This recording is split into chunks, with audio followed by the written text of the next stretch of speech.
Parliamentary committees, संसदीय समितियां क्या होती हैं, संसदीय समितियां कैसे कार्य करती हैं, इन्हीं सारी बातों के विषय में हम लोग यहाँ पर चर्चा करने जा रहे हैं। वास्तव में संसद अपने कामकाज संसदीय समितियों के माध्यम से करती है। पार्लियामेंट्री कमिटीज बनाई जाती हैं और उन्हीं पार्लियामेंट्री कमिटीज के माध्यम से संसद अपने सारे कामकाज करती है।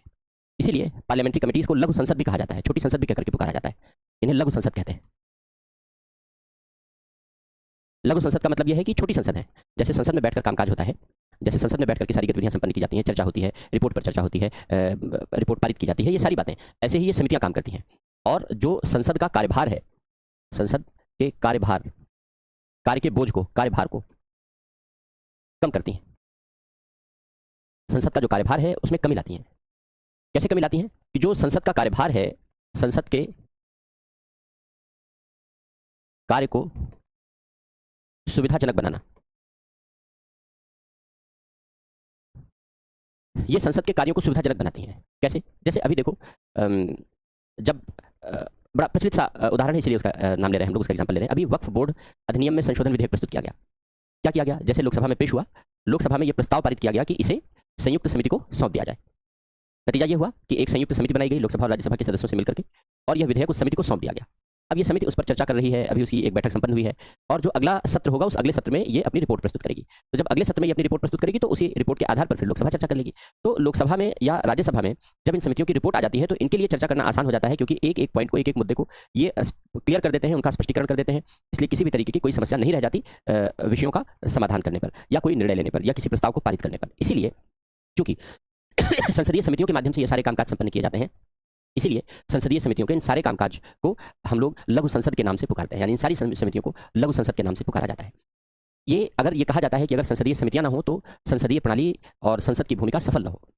संसद को कामकाज करने में सहूलियतें, संसद को कामकाज करने में सुविधा इन समितियों के माध्यम से ही उत्पन्न होती है। अगर ये समितियां ना हो तो संसद अपना कामकाज ढंग से न कर पाए, क्योंकि संसद की लगातार बैठकें तो होती नहीं है, बीच बीच में बैठकें होती हैं। इसलिए ये समितियां ही हैं जो संसद के कार्यभार को हल्का बनाती हैं, उसे सुविधाजनक बनाती हैं और उसे स्पीड अप करती हैं कि समय पर सही तरीके से कार्यों का संपादन किया जा सके। अलग अलग तरीके से ये समितियां बनाई जाती हैं। 3 तरीके की ये समितियां होती हैं जो पार्लियामेंट्री कमिटीज हैं।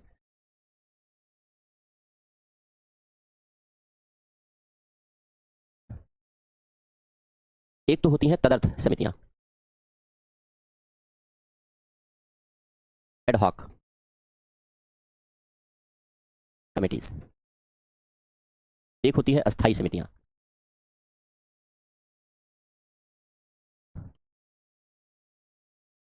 Standing committees.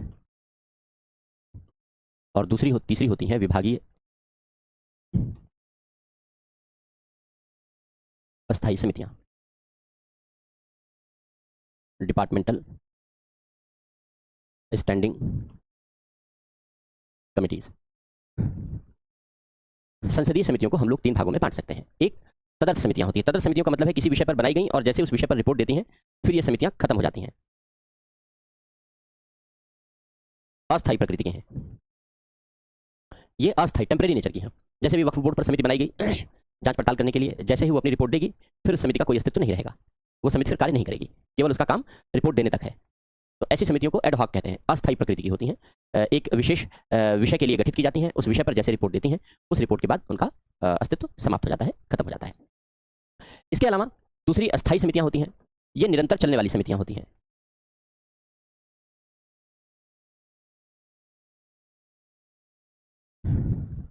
ये निरंतर चलने वाली समितियां होती हैं, हमेशा चलती रहती हैं। निरंतर चलने वाली समितियां हैं, इसका मतलब यह है कि इनका हमेशा गठन किया जाता रहेगा।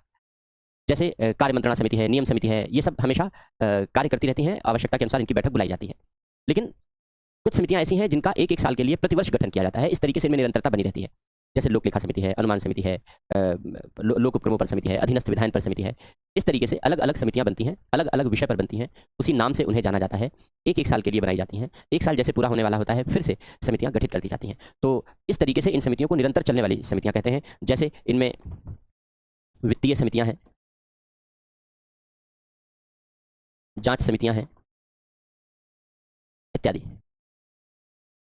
इस तरीके से विभिन्न समितियों का गठन किया जाता है। ये अस्थायी प्रकृति की होती हैं, परमानेंट नेचर की होती हैं। परमानेंट नेचर का मतलब है कि एक बार बना दी गई तो हमेशा नहीं चलेंगी। परमानेंट नेचर का मतलब है कि हमेशा चलती रहती हैं, यानी इनमें गैप नहीं होता, हर साल बनाई जाती हैं और जैसे ही इनका 1 साल का कार्यकाल पूरा होने वाला होता है फिर से गठित कर दिया जाता है।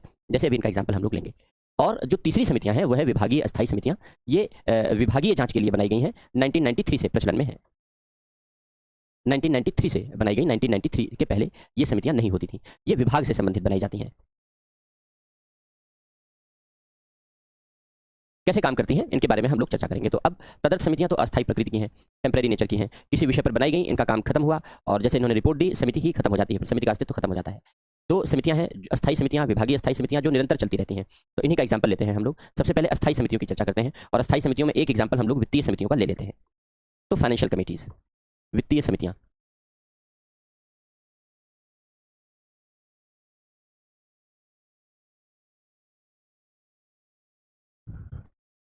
फाइनेंशियल कमिटीज, वित्तीय समितियां।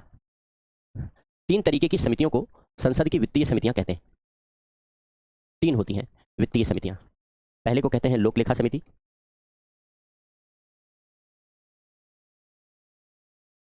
पब्लिक अकाउंट कमेटी, दूसरे को कहते हैं अनुमान समिति,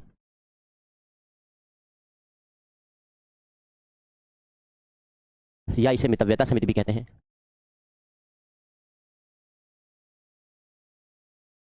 एस्टिमेट कमेटी। और तीसरा होता है लोक उपक्रमों पर समिति।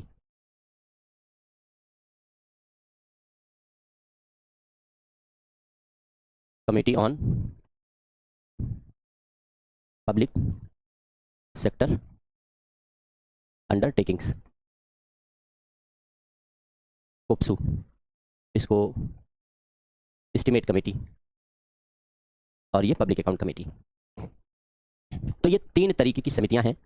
ये तीन तरीके की समितियों को हम लोग वित्तीय समितियां कहते हैं। ये क्वेश्चन भी पूछा जाता है कि संसद की वित्तीय समितियों में से कौन कौन समितियां शामिल होती हैं या कौन कौन समितियां शामिल नहीं हैं। तो संसद की वित्तीय समितियों में तीन समितियां शामिल होती हैं। एक पब्लिक अकाउंट कमेटी है, एक अनुमान समिति है, एस्टिमेट कमेटी है, और तीसरा committee on public sector undertaking है, यानी लोक उपक्रमों पर समिति है। ये तीन तरीके की समितियां बनाई गई हैं। अब ये कैसे ये तीन तरीके की समितियां गठित होती हैं, कैसे काम करती हैं, हम लोग इन्हीं के बारे में यहाँ पर चर्चा करेंगे। तो जो लोक लेखा समिति है सबसे पुरानी समिति है ये, और अंग्रेजों के समय से चली आ रही है। जो टोटल सदस्य होते हैं इसमें 22 सदस्य होते हैं, 15 लोकसभा के होते हैं और 7 राज्यसभा के होते हैं। जबकि जो अनुमान समिति है, अनुमान समिति में 30 सदस्य होते हैं और सभी लोकसभा के सदस्य होते हैं, सभी लोकसभा के सदस्य होते हैं।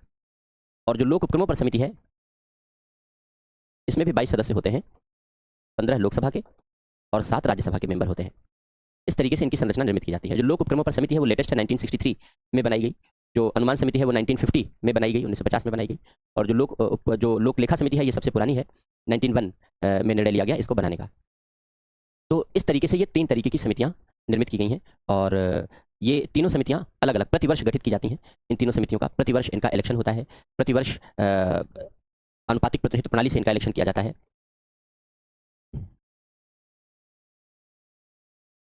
प्रतिवर्ष गठन होता है तीनों समितियों का, हर साल गठन होता है।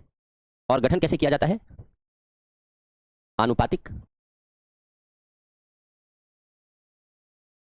प्रतिनिधित्व प्रणाली।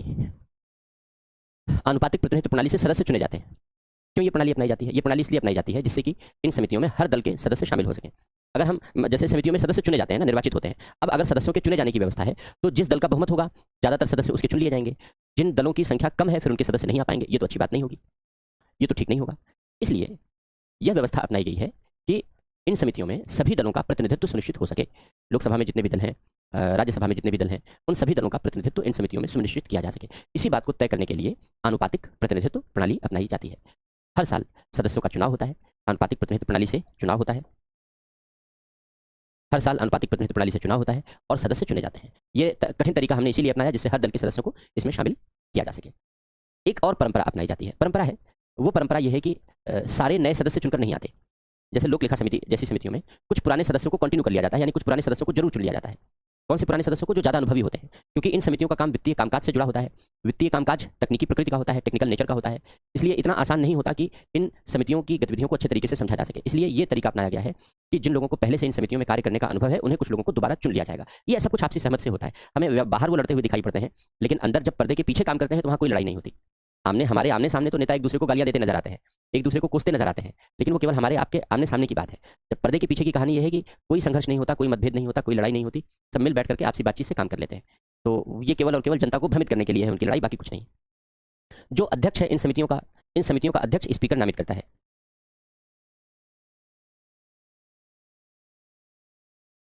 समितियों का अध्यक्ष स्पीकर द्वारा नियुक्त होगा। इन तीनों समितियों के जो अध्यक्ष है वो स्पीकर के द्वारा नियुक्त होंगे। लेकिन एक बात यहां पर ध्यान रखनी है कि ये जो समितियां हैं, इन समितियों के अध्यक्ष स्पीकर के द्वारा नियुक्त होंगे, जिसके द्वारा नियुक्त होंगे वही उसी को अपनी रिपोर्ट देंगे। लेकिन जो लोक लेखा समिति है, उस लोक लेखा समिति के लिए एक शर्त है, इसके लिए एक शर्त है, केवल लोक लेखा समिति के लिए शर्त है, और यह शर्त परंपरा है, कहीं लिखा नहीं है, केवल लोक लेखा समिति के लिए परंपरा यह है कि विपक्ष का कोई सदस्य अध्यक्ष बनेगा। यानी जो विपक्षी दल है, इसका मतलब यह हुआ कि अध्यक्ष को, समितियों के अध्यक्ष को लोकसभा अध्यक्ष मनोनीत करता है, तो लोकसभा अध्यक्ष इन तीनों समितियों के अध्यक्ष को मनोनीत करेगा, नियुक्त करेगा। किस समिति का अध्यक्ष कौन होगा, ये लोकसभा अध्यक्ष तय करेगा।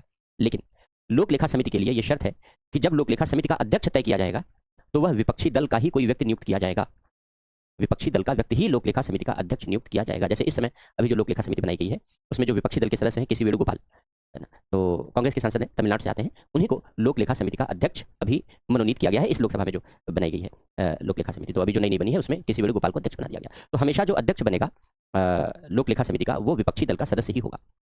ये तय, ये निश्चित है। 1967 से ये परंपरा अपनाई जा रही है।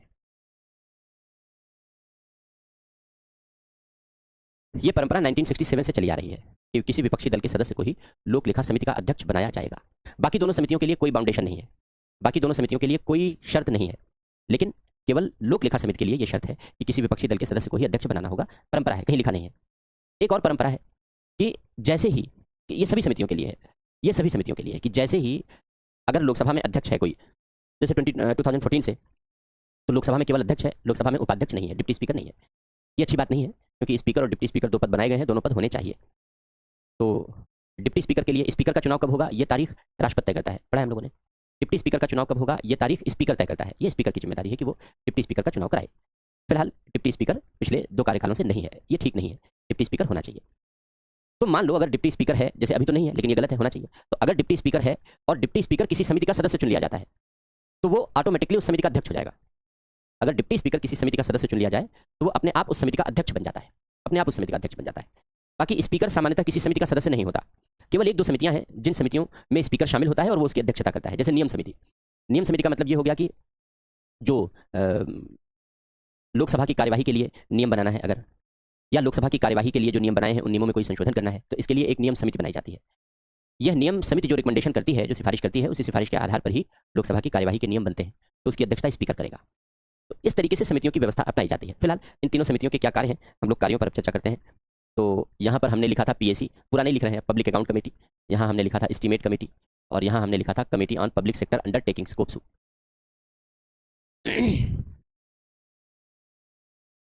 कार्य क्या होते हैं इन समितियों के?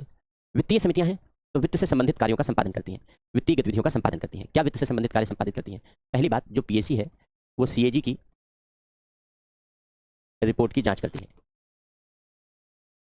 हमारे देश में एक पदाधिकारी है, एक अधिकारी है जिसका नाम है CAG, comptroller and auditor general of India. Hindi में कहते हैं भारत का नियंत्रक एवं महालेखा परीक्षक। भारत का नियंत्रक एवं महालेखा परीक्षक, दिल्ली में इसका ऑफिस है, और बाकी हर राज्यों में इसका रीजनल कार्यालय भी है, इसका रीजनल ऑफिस भी है। तो सीएजी करता क्या है, भारत का नियंत्रक महालेखा परीक्षक करता क्या है? सीएजी भारत सरकार और राज्य सरकारों का ऑडिट करता है। इसका अर्थ यह है कि जो भी इनकम भारत सरकार और राज्य सरकारें एक वर्ष में करती हैं, और जो भी खर्च भारत सरकारें और राज्य सरकारें एक वर्ष में करती हैं, इसकी जांच होना जरूरी है, क्योंकि इसी में घोटाले होने की गुंजाइश रहती है। और घोटाले खूब हुए हैं हमारे यहाँ।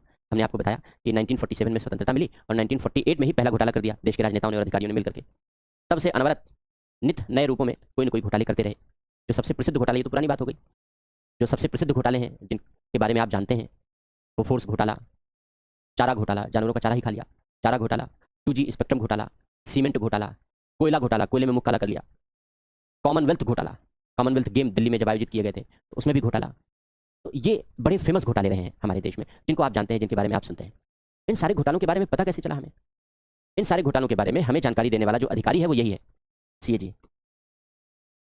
इसी की रिपोर्ट से पता चलता है कि कौन कॉमनवेल्थ में गेम खेल गया, किसने कोयले में मुंह काला कर लिया, किसने जानवरों का चारा खा लिया।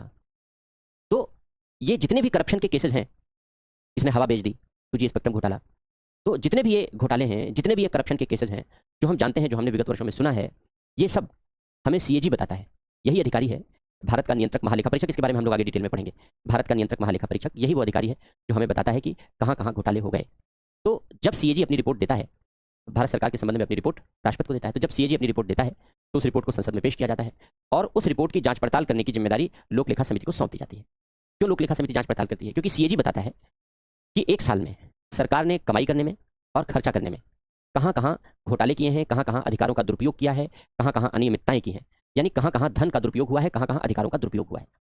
ये सीएजी जांच पड़ताल करके बताता है। अब इस जांच पड़ताल के बाद ये भी तो तय होना चाहिए कि इन जांच पड़तालों के अनुसार सीएजी ने जो गड़बड़ियां गिनाई हैं, जो अनियमितताएं गिनाई हैं, इरेगुलरिटीज बताई हैं, उन इरेगुलरिटीज के लिए कौन लोग दोषी हैं और उनके खिलाफ क्या एक्शन लिया जाना चाहिए, और भविष्य में ऐसी इरेगुलरिटी ना हो इसके लिए क्या कदम उठाए जाने चाहिए। ये जांच पड़ताल तो होनी चाहिए। और ये जांच पड़ताल किसको करना चाहिए? संसद को करना चाहिए। क्यों? क्योंकि संचित निधि किसके नियंत्रण में होती है? संसद के नियंत्रण में होती है। ये तो पढ़ा है हम लोग, संचित निधि संसद के नियंत्रण में होती है। इसलिए संचित निधि में से जो पैसा खर्च हो रहा है, संचित निधि में जो पैसा आ रहा है, उस पर कंट्रोल करने का अधिकार पार्लियामेंट का है। तो संचित निधि में से जो पैसा खर्च हो गया एक साल में, एक साल जो पैसा आया, उसकी जांच पड़ताल करने का अधिकार किसके पास है? पार्लियामेंट के पास है, संसद के पास है। लेकिन संसद की बैठकें निरंतर तो होती नहीं है, वित्त का काम तकनीकी होता है, इसलिए संसद इसके लिए अपना एक अधिकारी नियुक्त करती है। वो अधिकारी सीएजी है जो संसद के लिए काम करता है और संसद के लिए रिपोर्ट तैयार करता है एक साल के आय और व्यय की अनियमितताओं के बारे में, और वो रिपोर्ट संसद के पास पहुंच जाती है। फिर संसद के पास समय नहीं चर्चा करने का, तो संसद क्या करती है? अपनी एक कमेटी बना देती है जिसको लोकलेखा समिति कहते हैं, और उस लोकलेखा समिति से कहती है कि चलो तुम हमारी ओर से जांच पड़ताल करो, क्योंकि सारे दल के मेंबर शामिल होते हैं लोकलेखा समिति में, हमने बताया। एक बात। दूसरी बात, लोकलेखा समिति का अध्यक्ष हमेशा विपक्षी दल का सदस्य होगा, सत्ता पक्ष का सदस्य नहीं हो सकता। विपक्षी दल का सदस्य हमेशा लोकलेखा समिति का अध्यक्ष होगा। तो सीएजी की रिपोर्ट की सही तरीके से जांच पड़ताल हो सकती है, और सीएजी की रिपोर्ट में जो कमियां, जो अनियमितताएं बताई गई हैं, उसके आधार पर सरकार ने कहां गलत किया है, किस मंत्री ने गलत किया है, किस अधिकारी ने गलत किया है, ये कमियां आइडेंटिफाई की जा सकती हैं, और इन कमियों पर कार्यवाही करने के लिए सरकार को कहा जा सकता है, सरकार पर दबाव बनाया जा सकता है। ये पर्पस होता है इन सारी बातों के लिए। तो सीएजी की रिपोर्ट की जांच लोक लेखा समिति करती है। सरकार के विनियोग एवं वित्त लेखों की जांच। विनियोग मतलब खर्चा, व्यय करना, और वित्त मतलब जो इनकम आदि से जुड़े हुए पार्ट हैं या अन्य पार्ट हैं। तो सरकार अपना अकाउंट मेंटेन करती है, हिसाब किताब रखती है। उस हिसाब किताब की भी, लेखा मतलब अकाउंट मतलब लेखा मतलब हिसाब किताब, तो सरकार का हिसाब किताब भी रखा जाता है, खर्च से संबंधित, इनकम से संबंधित और सारी बातों से संबंधित। इसी को विनियोग और वित्त, विनियोग मतलब व्यय और वित्त मतलब बाकी इनकम और अन्य बाकी चीजों से रिलेटेड। तो इससे संबंधित जो सरकार का हिसाब किताब होता है, उस हिसाब किताब की जांच भी लोक लेखा समिति करती है। निगमों आदि के लेखा परीक्षण की जांच। सरकार के अधीन बहुत सारे निगम, कॉर्पोरेशन काम करते रहते हैं, संस्थाएं काम करती रहती हैं। अगर सीएजी ने उसकी रिपोर्ट नहीं दी है, वैसे तो सीएजी रिपोर्ट दे देता है, लेकिन कुछ ऐसे होते हैं जिनके बारे में सीएजी रिपोर्ट तैयार नहीं करता, जैसे RBI, reserve bank of India, इसकी रिपोर्ट सीएजी तैयार नहीं करता। एलआईसी, लाइफ इंश्योरेंस कॉर्पोरेशन, ये सभी सरकार के निगम है, कॉर्पोरेशन है, इनकी रिपोर्ट सीएजी तैयार नहीं करता। FCI, food corruption of India नहीं, food corporation of India, food corporation of India, food corruption of India नहीं, ये बात अलग है, लेकिन food corporation of India, food corporation FCI. तो जो फूड कॉर्पोरेशन ऑफ इंडिया है, एफसीआई है, उसके तमाम गोदाम होते हैं जहां अनाज वगैरह रखे जाते हैं, खरीद फरोख्त होती है ना, खूब घोटाला होता है। एनीवे, तो क्योंकि बड़ा मिसमैनेज्ड है एफसीआई ज़्यादातर, अब तो फिर थोड़ा थोड़ा सुधार आ रहा है। तो ये सब एलआईसी है, एफसीआई है, आरबीआई है, ये सब सीएजी के दायरे में नहीं आते, इनका ऑडिट सीएजी नहीं करता, सीएजी नहीं करता। लेकिन ऑडिट होना इनका भी तो जरूरी है, जांच इनकी भी जरूरी है, तो इनकी जांच अलग से कराई जाती है, और इनकी जांच अलग से जब कराई जाती है तो उनकी भी रिपोर्ट की तो जांच होनी चाहिए। तो लोक लेखा समिति, पब्लिक अकाउंट कमेटी, उनकी रिपोर्ट की भी जांच करती है, उनकी रिपोर्ट इसी, तो हमने यही लिखा, निगमों आदि के लेखा परीक्षण की जांच। तो जो सीएजी के दायरे में नहीं आते उसके बारे में जो रिपोर्ट आई है वो भी। अधिक व्यय या अनुदान की जांच। अधिक व्यय का मतलब यह है कि मान लो किसी विभाग में जितना अनुदान दिया गया था, उस अनुदान से कहीं ज़्यादा व्यय की सूचना आई है कि भाई उससे, जैसे ज़्यादा व्यय कैसे हो जाता है, जैसे मान लो एजुकेशन का बजट है, एजुकेशन का खर्चा है। अब एजुकेशन के बजट में टीचर्स की सैलरी के लिए बजट अलग होगा, व्यय अलग होगा, मांग अलग होगी, अनुदान अलग होगा, जो मिड डे मील का अनुदान है वो अलग होगा, जो स्कूलों की बिल्डिंग बननी है उसका अनुदान अलग होगा, टीचर्स की ट्रेनिंग के लिए अनुदान अलग होगा। तो अलग अलग अमाउंट आएगा भाई, अलग अलग मदें हैं, उसी के हिसाब से बजट बनकर आएगा। मान लो बिल्डिंग बनाने वाले में पैसा कम पड़ गया, तो सरकार क्या करती है, वित्त मंत्रालय से परमिशन ले लेती है, और परमिशन लेकर के जो टीचर्स ट्रेनिंग का पैसा है उसको बिल्डिंग वाले में खर्च कर दिया कि भाई चलो एडजस्ट कर लेते हैं तब तक। तो अब बिल्डिंग के लिए तो पैसा उतना ही था, लेकिन टीचर्स ट्रेनिंग वाले पैसे को उसमें एडजस्ट कर लिया गया। वित्त मंत्रालय की परमिशन से ही करेंगे, बिना परमिशन के नहीं कर सकते, बिना परमिशन के करेंगे तो घोटाला मान लिया जाएगा, तब भ्रष्टाचार मान लिया जाएगा। तो वित्त मंत्रालय की परमिशन लेकर के और पैसा एडजस्ट कर लिया जाता है। तो किसी मद में जितना बजट दिया गया है, जितना अनुदान दिया गया है, कभी कभी उससे ज़्यादा खर्च होने की संभावना बन जाती है। तो अगर ऐसा कहीं खर्च है, अधिक व्यय हो गया है, अधिक अनुदान ले लिया गया है, अधिक व्यय हो गया है, तो उसकी भी जांच लोक लेखा समिति करती है। तो ये सारे कार्य लोक लेखा समिति के हैं, लेकिन सीमाएं भी हैं लोक लेखा समिति का कार्य। पहली बात तो लोक लेखा समिति का जो कार्य है वो शव परीक्षण जैसा है।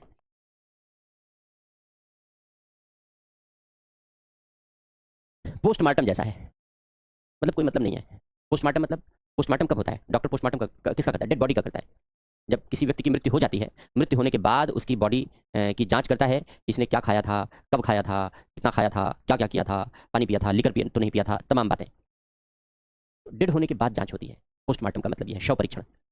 यहाँ लोक लेखा समिति जो जांच करती है वो भी पोस्टमार्टम जैसा है, क्योंकि जब व्यय हो रहा है, खर्चा हो रहा है, इनकम हो रही है, तो इनकम होने के दौरान, खर्चा होने के दौरान तो जांच नहीं की जा सकती। जांच नहीं की जा सकती। जांच तब होती है जब खर्चा हो चुका होता है, इनकम हो चुकी होती है, क्योंकि उसकी रिपोर्ट सीएजी तैयार करती है खर्चा हो जाने के बाद, इनकम हो जाने के बाद। फिर उस रिपोर्ट की जांच लोक लेखा समिति करती है। तो ऐसे समय में जो घोटाला होना था वो तो हो ही गया, जो अनियमितता होनी थी वो तो हो ही गई, वो तो पकड़ में नहीं आया, वो तो पकड़ में नहीं आया। तो जो जांच होती है ये कहा जाता है कि ये शव परीक्षण जैसी है। दूसरी बात, अत्यधिक विलंब होता है। अत्यधिक विलंब का मतलब क्या है? यहाँ जैसे सीएजी ने अपनी रिपोर्ट दी, भारत के नियंत्रक महालेखा परीक्षक ने अपनी रिपोर्ट दी, उसने कहा कि भाई ये एक साल के सरकार के इनकम और एक्सपेंडिचर की ऑडिट रिपोर्ट है, जांच पड़ताल है। अब इस जांच पड़ताल को लोक लेखा समिति को सौंप दिया गया। अब लोक लेखा समिति जांच पड़ताल शुरू करती है। एक साल की जांच पड़ताल करने में लोक लेखा समिति ऑन एन एवरेज 5 से 6 साल ले लेती है। 7 साल तक लिया है, ऐसे भी एग्जाम्पल है कि लोक लेखा समिति ने 7 साल तक लिया है। लेकिन फिलहाल जो अनुभव है वो दर्शाते हैं कि 5 से 6 साल लग जाता है एक साल की रिपोर्ट की जांच करने में।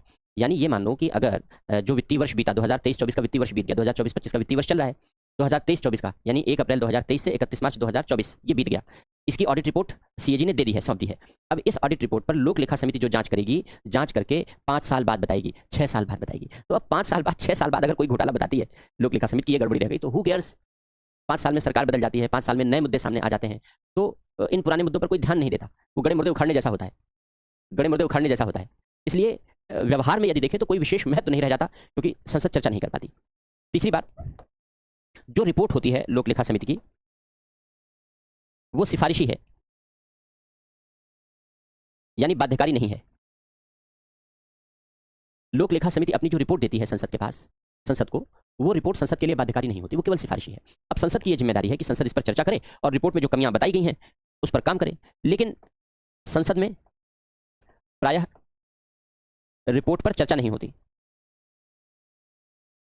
संसद ने सौंप दिया, दे दिया लोक लेखा समिति को, लोक लेखा समिति ने अपना काम कर दिया। संसद के पास इतनी फुर्सत कहाँ है कि वो चर्चा करे? उसे तो नए नए मुद्दे उठाने हैं, नए नए इश्यूज लेकर के आने हैं, किसी भी तरीके से सरकार की केवल आलोचना करनी है, बस ये दिखाना है कि जो सरकार कर रही है बहुत गलत कर रही है। तो वो हमेशा नए नए मुद्दों को फोकस करती रहती है और सरकार को क्रिटिसाइज करती रहती है संसद, बजाय इसके कि सरकार को बेहद प्रभावी तरीके से जो मुद्दे हैं, जो तथ्य हैं, उनके आधार पर कंट्रोल करे। क्योंकि तथ्यों के आधार पर कंट्रोल करेंगे तो बहुत लोकप्रिय नहीं होगा, लेकिन अगर बिना तथ्यों के आधार पर कंट्रोल करेंगे तो लोगों को आसानी से बरगलाया जा सकता है, क्योंकि लोगों के पास समझ तो होती नहीं है इन सारी बातों की, क्योंकि ये शासन प्रशासन के विषय तकनीकी है, हम लोगों को ज़्यादा अच्छे से समझाते नहीं है, बताते नहीं है, लोग जागरूक नहीं होते, तो लोगों को गुमराह करना आसान है। आप कोई भी नैरेटिव सेट कर सकते हैं, इन सारी बातों को लेकर के आप कोई भी नैरेटिव सेट कर सकते हैं, आप कुछ भी लोगों को गुमराह कर सकते हैं, कुछ भी बता सकते हैं। और अगर आप रिपोर्ट को लेकर के लोगों को बताएंगे तो आप कुछ भी नहीं बताएंगे, आप गुमराह नहीं कर सकते, आप रिपोर्ट के आधार पर चर्चा करेंगे। आज की राजनीति, चूंकि राजनीतिक नैतिकता का तीव्र पतन हो चुका है, इसलिए मुद्दों की राजनीति नहीं है, भटकाव की राजनीति है, गुमराह करने की राजनीति है, झूठ की राजनीति है। तो चारों तरफ राजनेता यही कर रहे हैं, चाहे वो सत्ता पक्ष के हों चाहे विपक्ष के हों। जो सही तरीके से चलाई जाने वाली राजनीति है, सही तरीके से करने वाले राजनेता बेहद कम है, कम है। तो उसका नुकसान ये होता है कि इन रिपोर्ट का व्यवहार में कोई महत्व नहीं हो पाता। अगली बात, जो सीएजी की रिपोर्ट है वो तकनीकी प्रकृति की होती है। एक तो इंग्लिश में होती है सीएजी की रिपोर्ट, हिंदी में होती नहीं। दूसरा टेक्निकल नेचर की है, क्योंकि इनकम, एक्सपेंडिचर, अकाउंटिंग, ऑडिट, ये जितने विषय हैं ये टेक्निकल नेचर के विषय हैं, आम व्यक्ति के समझ से परे होते हैं। और इन लोक लेखा समिति में जो सदस्य चुने जाते हैं, ये जो लोकसभा के सदस्य हैं वो चुन लिए जाते हैं। अब ऐसे ऐसे लोग, मैं किसी सदस्य का नाम नहीं लेना चाहता, लेकिन ऐसे ऐसे लोग भी चुन लिए जाते हैं जिनके पास कोई समझ का स्तर नहीं है, समझ का स्तर नहीं है, लेकिन चुन लिए जाते हैं क्योंकि चुनाव होता है, चुन लिए जाते हैं। लोक लेखा समिति के सदस्य एक साल के लिए तो बन ही जाते हैं। तो अब ऐसी दशा में उस समिति का कामकाज क्या समझेंगे और कितनी गंभीरता से काम करेंगे, आप इस बात की कल्पना कर सकते हैं। तो ये चैलेंजेस होते हैं लोक लेखा समिति के सामने। हाँ, ये बात जरूर है कि यहाँ पर लोक लेखा समिति को, पीएसी को सीएजी की सहायता उपलब्ध रहती है हमेशा। पीएसी मतलब लोक लेखा समिति को सीएजी की सहायता हमेशा उपलब्ध रहती है, इसीलिए सीएजी को लोक लेखा समिति का या संसद का मित्र, मार्गदर्शक,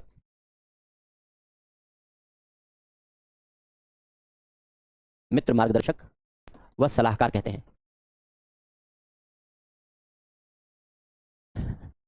जो भारत का नियंत्रक महालेखा परीक्षक है, सीएजी जब भी अपनी बैठकों में बातचीत करती है, चर्चा करती है, तो सीएजी जब चाहे वो लोक लेखा समिति जब चाहे वो सीएजी को अपनी बैठकों में बुला सकती है। और जब सीएजी को उसकी बैठकों में बुलाया जाता है तो सीएजी अपने स्टाफ को भेज देता है या स्वयं जाता है, जिससे जो टेक्निकल इश्यूज हैं रिपोर्ट के, उन टेक्निकल इश्यूज को समझा सके, जिसके माध्यम से चर्चा आसानी से की जा सके। ये समितियां किसी मंत्री को कभी बुला नहीं सकती। इन समितियों में कभी कोई मंत्री बुलाया नहीं जा सकता जांच पड़ताल करने के लिए, क्योंकि समितियां जब जांच पड़ताल करती हैं तो सीएजी को बुलाती हैं या फिर प्रशासनिक अधिकारियों को बुला सकती हैं। किसी मंत्री को कभी कोई समिति जांच पड़ताल करने के लिए बुला नहीं सकती, मंत्रियों को नहीं बुलाया जा सकता। केवल और केवल समितियां जो प्रशासनिक अधिकारी हैं विभागों के, उन प्रशासनिक अधिकारियों को ही बुला करके जांच पड़ताल कर सकती है, या सीएजी को, इसके अलावा नहीं, मंत्री नहीं बुलाए जा सकते। जो एस्टीमेट कमेटी है, अनुमान समिति है, ये तो लोक लेखा समिति के बारे में चर्चा हो गई। इसी तरीके से अनुमान समिति बनाई गई है। अनुमान समिति नामी है अनुमान, तो पहला इसका कार्य है बजट अनुमानों के प्रस्तुतिकरण, हेतु सुझाव। बजट एक अनुमान है ना कि भाई जैसे 2024-25 का बजट बनाया गया तो बजट तो बन के पारित हो गया, लेकिन इनकम और एक्सपेंडिचर का अनुमान कब तक का लगा लिया गया? 31 मार्च 2025 तक का लगा लिया गया। यानी हमने एक अनुमान लगा लिया, हमने एक एस्टीमेट कर लिया। तो जो बजट अनुमान है, उन बजट अनुमानों का जो प्रस्तुतिकरण है कैसे बेहतर तरीके से किया जाए, इसके बारे में सुझाव देती है। विभागों की कार्यकुशलता एवं मितव्ययता में वृद्धि का सुझाव।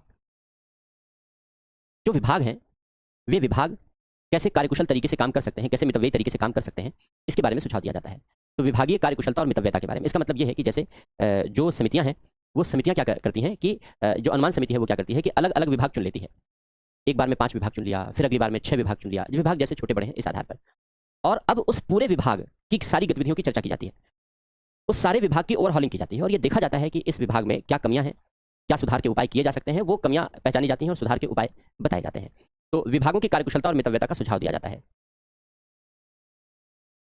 बजट की नीतियों के अनुसार धन अनुमानों में लगाया गया है की जांच करना। बजट की अपनी एक नीति है, हर विभाग की अपनी एक नीति है, और उस नीति के अनुसार पैसा हर अनुमान में लगाया गया है कि नहीं, अनुमान बजट की नीतियों के हिसाब से है या नहीं, इन सारी बातों की जांच पड़ताल की जाती है एस्टीमेट कमेटी के द्वारा। इसकी भी सीमाएं हैं। पहली बात, जो इसकी सिफारिशें हैं, इसकी रिपोर्ट है, बाध्यकारी नहीं है। इसकी रिपोर्ट बाध्यकारी नहीं है, केवल सिफारिशी प्रकृति की है। जैसे जब पहली बार अनुमान समिति 1950 में बनी, तो अनुमान समिति ने सिफारिश की सरकार से कि जो हमारा वित्तीय वर्ष है 1 अप्रैल से 31 मार्च, ये अंग्रेजों ने 1866 1866 से चला रहा है ये वित्तीय वर्ष, तो अनुमान समिति ने सिफारिश की कि इस वित्तीय वर्ष को समाप्त कर दिया जाए, क्योंकि ये भारत की परिस्थितियों के लिए तर्कसंगत नहीं है, और वित्तीय वर्ष बदल दिया जाए। 1950 के दशक की सिफारिश है ये अनुमान समिति की, आज तक लागू नहीं की गई। 70 साल बीत गए, 70 ईयर्स बीत गए, इस सिफारिश को किसी भी सरकार ने नहीं माना। हालांकि वर्तमान प्रधानमंत्री ने यह घोषणा की है कि हम वित्तीय वर्ष बदलने जा रहे हैं, लेकिन अब वित्तीय वर्ष बदलने को लेकर के बड़े मतभेद हैं, क्योंकि विपक्ष तैयार नहीं है, विपक्ष सहमत नहीं है इस बात पर, और ब्यूरोक्रेसी सपोर्ट नहीं कर रही है, क्योंकि वित्तीय वर्ष बदलेगा तो शुरुआती जो दौर है उसमें कामकाज में ज़्यादा वर्कलोड आ जाएगा ब्यूरोक्रेसी पर, लेकिन एक बार जब चीज़ें स्मूथ हो जाएंगी तो वो भारत के लिए और भारत के भविष्य के लिए बहुत उपयोगी होगा। ये बात अनुमान समिति ने आज से 70 साल पहले सिफारिश की थी। किसी भी सरकार को ये चेतना नहीं आई कि वो इस सिफारिश को लागू करे। वर्तमान समय में ये निर्णय लिया जा रहा है, ये निर्णय लागू करने की कोशिश की जा रही है, लेकिन विरोध बहुत ज़्यादा है, जो इंटरनल डिस्प्यूट है वो बहुत ज़्यादा है, ब्यूरोक्रेसी का भी है, विपक्ष का भी है। तो अनुमान समिति जो सिफारिशें करती है, उन सिफारिशों को बहुत प्रभावी तरीके से, उन सिफारिशों को मानना बाध्यकारी नहीं है। हालांकि सिफारिशें उसने अच्छी अच्छी की हैं, जैसे मैंने अभी आपको एक ही सिफारिश की, बस सिफारिश बताई, बहुत पुरानी बात। दूसरी बात, एक बार विभागीय जांच के पश्चात पुनः जांच में विलंब होता है। एक बार अनुमान समिति जो सिफारिश कर देती है, उस सिफारिश को लागू किया गया है या नहीं, उस सिफारिश से विभागों में क्या परिवर्तन आया है और क्या परिवर्तन किए जाने चाहिए, ये जांच करने में इसे कई साल लग जाते हैं, क्योंकि 100 से ज़्यादा विभाग हैं। एक बार में मान लो अगर ये 10 विभाग चुनती है एक साल के लिए, तो बाकी पूरे 100 विभागों को चुनने में इसे 10 साल से ज़्यादा लग जाएंगे। तो एक बार विभाग की जांच हो जाने के बाद दोबारा उस विभाग की जांच करने में इसे फिर बड़ा लंबा समय लगता है, कोई महत्व नहीं हो पाता, चर्चा नहीं होती। अनुमान समिति की सिफारिशों पर कभी चर्चा नहीं होती कि अनुमान समिति की सिफारिशें हमारे प्रकाश में लाई जाएं, हमें बताई जाए कि देखो कितनी अच्छी अच्छी बातें कही अनुमान समिति ने, जिससे जनता भी दबाव बनाने की कोशिश करे। हालांकि जनता कभी कुछ करती नहीं है इस तरीके से। जनता तो अपने जाति में मस्त है, अपने धर्म में मस्त है, अपने भाषा में मस्त है, अपने क्षेत्र में मस्त है कि हमारी जाति का नेता, हमारे धर्म का नेता, हमारी भाषा का नेता हमारा जो बेड़ा गर्क कर रहा है हमारा, तो जनता तो इसी में खुश है। लेकिन फिर भी कुछ तो समझदार लोग हैं, अगर इस तरीके की रिपोर्ट बाहर लेकर के आई जाए तो इस रिपोर्ट पर चर्चा हो, मीडिया में चर्चा हो, सरकार पर दबाव बने। लेकिन ऐसा होता नहीं, क्योंकि संसद को ही ये करना है कि अनुमान समिति की रिपोर्ट को संसद के पटल पर रखी जाए और संसद के पटल से फिर वो रिपोर्ट बाहर आए, क्योंकि संसद की कार्यवाही हम देखते हैं। तो अनुमान समिति से तो हमें जानकारी नहीं मिल सकती, लेकिन जब अनुमान समिति की रिपोर्ट संसद में रखी जाएगी तो संसद से हमको जानकारी मिल सकती है। तो लेकिन ऐसा होता नहीं है। अब आते हैं कोप्सू पर। लोक उपक्रमों पर समिति। लोक उपक्रम क्या होते हैं? लोक उपक्रम का मतलब है सार्वजनिक उपक्रम, सरकारी उद्यम। सरकारी उद्यम या सरकारी उपक्रम का मतलब क्या है? इसका मतलब है सरकार के अधीन चलाई जाने वाली उत्पादन इकाइयां, चाहे वो वस्तुओं के उत्पादन के लिए हों, चाहे वो सेवाओं के उत्पादन के लिए हों, उन सबको हम लोग लोक उपक्रम कहते हैं। जैसे उदाहरण के लिए अभी हमने एलआईसी कहा, एलआईसी का नाम आप सुनते हैं, जानते हैं। एलआईसी क्या है? एक सेवा देने वाली बीमा क्षेत्र की संस्था है। SBI, state bank of India, ये बैंकिंग सर्विस है, एक तरीके से भारत का सरकारी विभाग है कह लो, एसबीआई।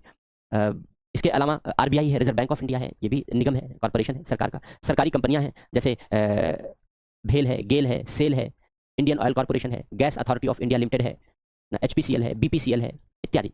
ये सब सरकार के अधीन काम करने वाली उत्पादन इकाइयां हैं। 350 से ज़्यादा इस समय सरकारी उत्पादन इकाइयां कार्य कर रही हैं देश में, भारत सरकार के अधीन। यानी 350 से ज़्यादा लोक उपक्रम हैं इस समय सरकार के अधीन।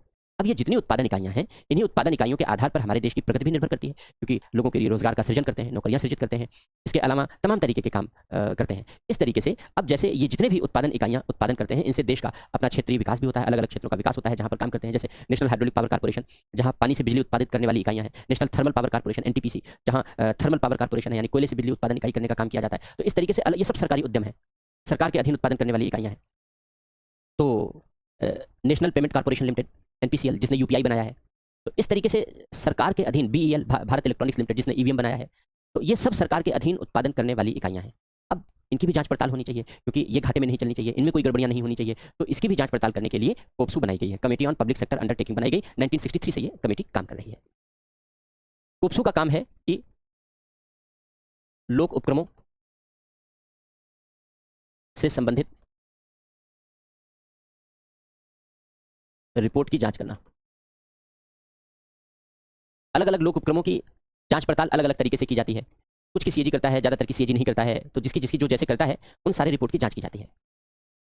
अगर सीएजी ने कर रखी है, इसमें रिपोर्ट में सारी रिपोर्ट शामिल है, ऑडिट रिपोर्ट भी और अन्य रिपोर्ट भी। लोक उपक्रमों से संबंधित सीएजी की रिपोर्ट की जांच करना।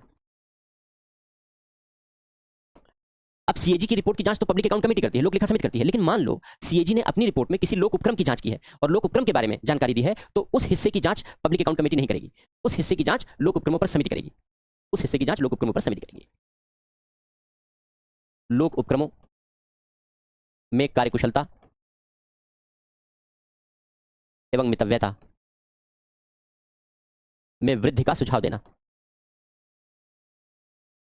कैसे लोक उपक्रम ज्यादा एफिशिएंट तरीके से दक्षता पूर्वक काम करें, कार्यकुशलता पूर्वक काम करें, ज्यादा प्रतिस्पर्धी होकर के काम करें, इनका उत्पादन बढ़े। जितना उत्पादन बढ़ेगा देश का इतना मुनाफा होगा, देश का उतना फायदा होगा, उतना एक्सपोर्ट होगा, इंपोर्ट कम होगा। तो कैसे इनकी कार्यकुशलता बढ़े, इन सब के बारे में सुझाव देना इनका काम है।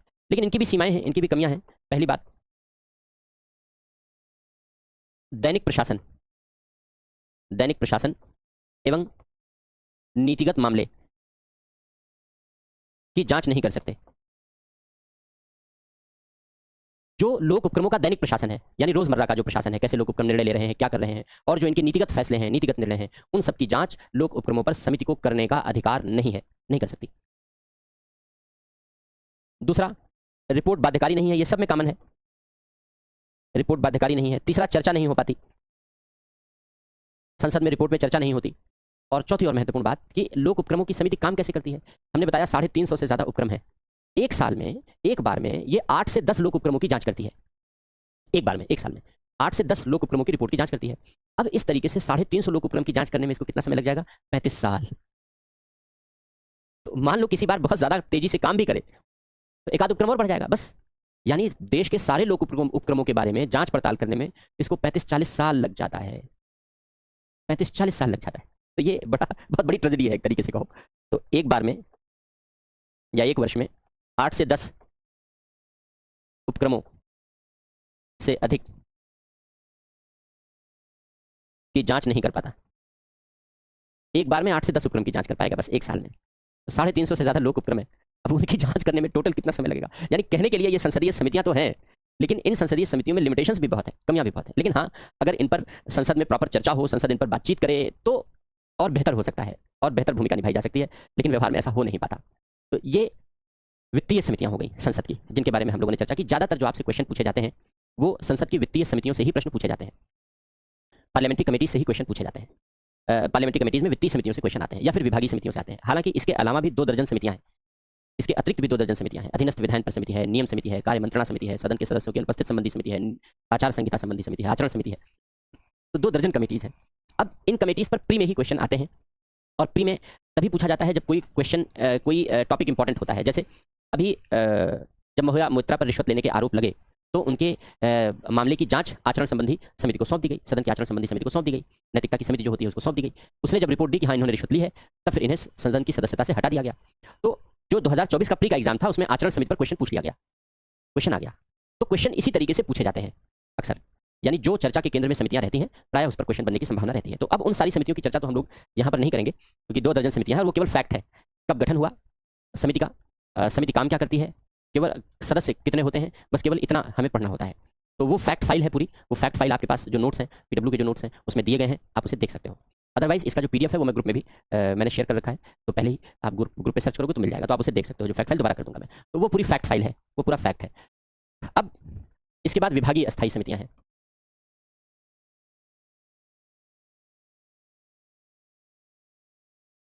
यहां पर एक बात और 2 बातें, जब हम लोग वित्तीय समितियों की बात कर रहे थे तो इन समितियों में जो लोक लेखा समिति और अनुमान समिति है इनको जुड़वा बहनें कहते हैं। इन वित्तीय समितियों में प्री के नजरिए से ये बात याद रखने लायक है कि लोक लेखा समिति और अनुमान समिति को जुड़वा बहनें कहते हैं और लोक लेखा समिति को संयुक्त समिति नहीं कहते। संयुक्त समिति नहीं कहते। संयुक्त समिति का मतलब क्या होता है? जब किसी समिति में लोकसभा और राज्यसभा दोनों के सदस्य शामिल हो, जब किसी समिति में लोकसभा और राज्यसभा दोनों के सदस्य शामिल हो तो उसको संयुक्त समिति कहते हैं, ज्वाइंट कमेटी कहते हैं। तो आप कहेंगे यहाँ तो है 15 लोकसभा के साथ राज्यसभा के, हाँ बिल्कुल है, लेकिन वास्तव में जो लोक लेखा समिति है वो कंसेप्चुअली लोकसभा की समिति मानी जाती है। भले ही उसमें राज्यसभा के सदस्य हैं, क्योंकि अनुदान मांगों पर चर्चा का अधिकार केवल लोकसभा को है, अनुदान मांगों पर मतदान का अधिकार केवल लोकसभा को है, राज्यसभा को नहीं है। हम लोगों ने पढ़ा है बजट पारित करते समय। तो लोक लेखा समिति इन्हीं सारी बातों की जांच करती है। इसलिए टेक्निकली लोक लेखा समिति को लोकसभा की समिति माना जाता है। टेक्निकली इसे लोकसभा की समिति माना जाता है, यद्यपि इसमें राज्यसभा के सदस्य को शामिल किया गया है। इसीलिए लोक लेखा समिति को संयुक्त समिति का दर्जा नहीं दिया जाता। अनुमान समिति में केवल लोकसभा के सदस्य होते ही हैं। लोक उपक्रमों पर समिति में इसे संयुक्त समिति कहते हैं, क्योंकि दोनों के सदस्य हैं, तो ये संयुक्त समिति है।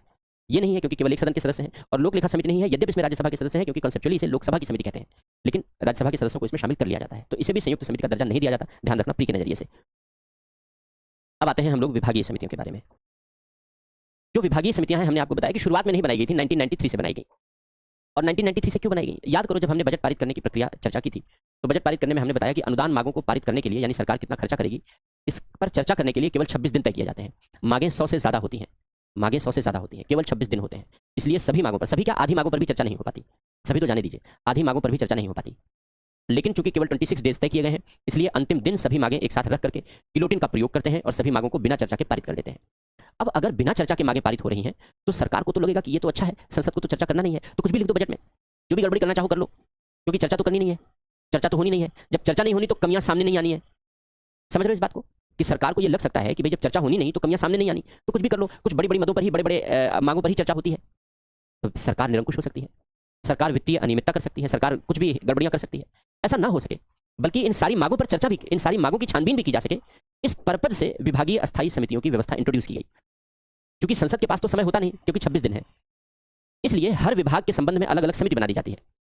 जैसे गृह मामलों की समिति, आर्थिक मामलों की समिति, दूरसंचार मामलों की समिति, कार्मिक मामलों की समिति, ऐसे ऐसे समितियां बना दी जाती हैं। और इन समितियों को एक विभाग या एक से अधिक विभाग की जिम्मेदारी दे दी जाती है। उन विभागों से संबंधित जो अनुदान मांगे होती हैं, वे अनुदान मांगे विभागीय अस्थायी समितियों को सौंप दी जाती है। इसमें लोकसभा राज्यसभा दोनों के सदस्य होते हैं। जब शुरुआत में कमेटी बनाई गई तो 45 सदस्य हुआ करते थे, बहुत ज्यादा होते थे, लेकिन अब घटा के 31 कर दिया गया। 21 लोकसभा के और 10 राज्यसभा के सदस्य होते हैं इसमें। तो टोटल 31 मेंबर होते हैं। तो अब इनको ये जिम्मेदारी दे दी गई कि जो बजट की अनुदान मांगें होती हैं उन अनुदान मांगों पर चर्चा करना एवं रिपोर्ट देना। तो जैसे ही बजट पेश होता है, बजट पेश होने के बाद 1 हफ्ते की छुट्टी हो जाती है, 3-4 दिन फिर सामान्य चर्चा में लग जाते हैं, ये सब हो जाता है। तो जैसे ही बजट पेश होता है, बजट पेश होने के बाद हर विभाग की जो समितियां हैं, हर विभाग की समितियों को उनसे संबंधित अनुदान मांगे सौंप दी जाती हैं। इन समितियों में लोकसभा राज्यसभा के सदस्य होते हैं। इन समितियों में सत्ता पक्ष और विपक्ष के सदस्य होते हैं। लगभग सभी दलों के सदस्यों को इसमें शामिल करने का प्रयास किया जाता है। तो सत्ता पक्ष और विपक्ष के सदस्य होते हैं। इसलिए जो चर्चा संसद नहीं कर पाती, वो चर्चा विभागीय समितियां कर लेती हैं, सारे सदस्य बैठ करके, क्योंकि संसद के ही सारे सदस्य होते हैं। और जब ये अपनी रिपोर्ट लोकसभा को देती हैं, स्पीकर को देती हैं, तो इन्हीं चर्चा के आधार पर अनुदान मांगों पर चर्चा और मतदान किए जाते हैं। तो अब अनुदान मांगों और चर्चा पर ज्यादा अच्छे तरीके से चर्चा हो पाती है, ज्यादा मांगों पर चर्चा हो पाती है, और अब कोई भी अनुदान मांग बिना छानबीन के पारित नहीं हो पाती इन समितियों के कारण। जब तक ये समितियां नहीं थी तब तक अनुदान मांगे बिना छानबीन के पारित हो जाती थी। लेकिन अब संसद जिन पर चर्चा कर लेती है वो तो कर ही लेती है, लोकसभा जिन पर चर्चा कर लेती है वो तो कर ही लेती है, जिन पर लोकसभा चर्चा नहीं कर पाती उस पर ऑलरेडी ये छानबीन और चर्चा कर लेती है अपने भीतर। इसलिए व्यवहार में अब कोई मांग बिना चर्चा के पारित नहीं हो पाती इन समितियों के कारण। तो एक ये सबसे अच्छा इंपैक्ट इस समिति का है, इसीलिए इन समितियों को अस्तित्व में लाया ही गया, इसीलिए लाया गया। बेसिक रीजन यही था इस समिति को गठित करने का। लेकिन इसके अलावा भी ये समितियां काम करती हैं विभागीय रिपोर्टों की जांच करना। अगर विभाग के संबंध में कोई रिपोर्ट है तो उसकी जांच कर सकती हैं। जो विभाग से संबंधित विधेयकों,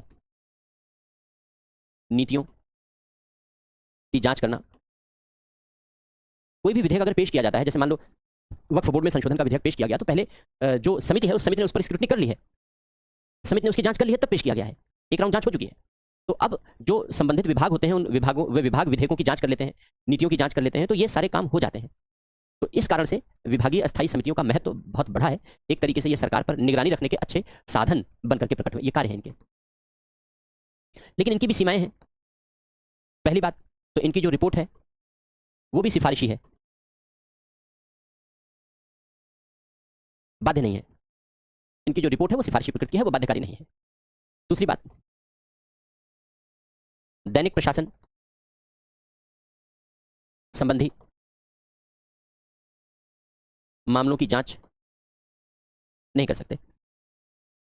जो रोजमर्रा का प्रशासन है, रोजमर्रा की जो गतिविधियां हैं, उन रोजमर्रा की गतिविधियों की जांच इनके द्वारा नहीं की जा सकती, क्योंकि इनको जो जिम्मेदारी दी गई है वो वास्तव में जो बजट अनुमान है उन बजट अनुमानों की जांच करना इनके दायरे में आता है। इसके अलावा जो विभाग से संबंधित विधेयक आदि हैं, जिससे कि किसी विधेयक में कोई गड़बड़ी ना हो जाए, उस विधेयक की जांच करना इनका प्रमुख उद्देश्य है। तो इस तरीके की जांच ही इस तरीके की जांच में ही इनकी प्रमुख भूमिका रहती है। तो ये विभागीय संबंधी अस्थायी समितियां हो गई। बाकी जो समितियां हैं मैंने बताया वो प्री के से रिलेटेड फैक्ट आदि से जुड़ी हुई हैं, वो आप नोट से पढ़ लीजिएगा। जो पीडब्ल्यू की बुक है, हम लोगों की बुक है, उससे पढ़ लीजिएगा। नहीं तो इसका जो पीडीएफ है वो हम एक समितियों का जो पीडीएफ है वो आपको ग्रुप में शेयर भी कर देंगे, तो वो देख लीजिएगा। इस तरीके से समितियों की चर्चा भी कंप्लीट हो गई और जो पार्लियामेंट का टॉपिक है हम लोग का वो कंप्लीट हो गया। अब इस टॉपिक के कंप्लीट होने के बाद हम लोग प्रीवियस ईयर के कुछ क्वेश्चंस ले लेते हैं जो विगत वर्षों में आए हैं।